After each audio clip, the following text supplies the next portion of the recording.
Well, in this global climate,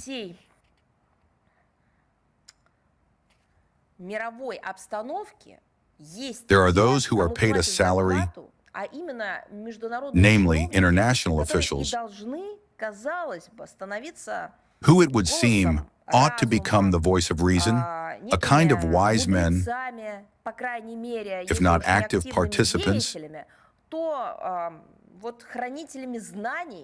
then at least keepers of knowledge on how this tragedy, in the context of what is happening now on the European continent, should be settled, or at least to attempt to do so. But no, once again, we are forced to draw attention to the overtly biased approaches of the leadership of the UN Secretariat toward the analysis of the legal aspects of the Ukrainian crisis, which moreover are not only formulated, but also broadcast to the international public with a clear violation of the norms and principles enshrined in the United Nations Charter.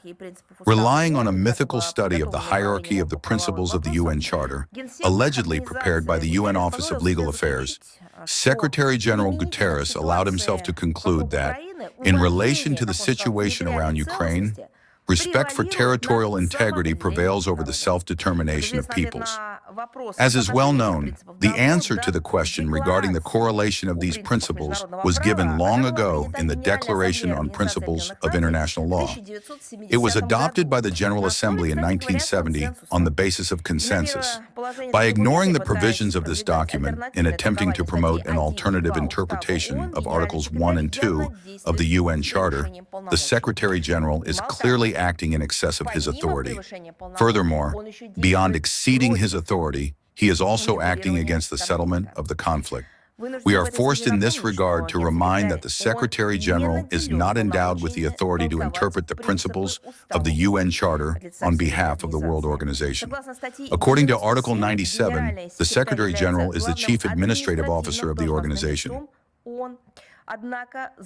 However, the statements of Guterres go far beyond the scope of his administrative functions.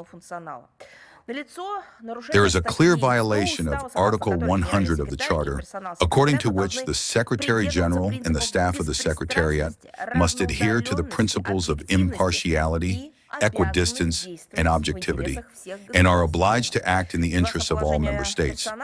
According to the UN staff regulations, direct quote, "Loyalty to the goals, principles, and objectives of the United Nations, as set forth in its charter, is one of the primary duties of all staff members by virtue of their status as international civil servants." End quote. Loyalty to the UN Charter and the principles embedded within it, and not to some state or group of countries. Nevertheless, Guterres is attempting to place himself not only above his staff, but also above the member states. His remarks are not only disloyal to the goals, principles, and tasks of the UN, which consist, first and foremost, in the prevention and settlement of conflicts, but also become an obstacle to the realization of these goals, causing damage to the authority of the United Nations as a whole. Apparently, Guterres' statements should be regarded as reflecting the personal views of a citizen of Portugal or the official line of the Portuguese government, but by no means the position of an official of the United Nations. Since he still holds the post of Secretary General of the World Organization, we would recommend that he keep his own opinion or the approaches of his government to himself and conduct himself in accordance with the office he holds. Again, in accordance with the documents regulating his functional duties.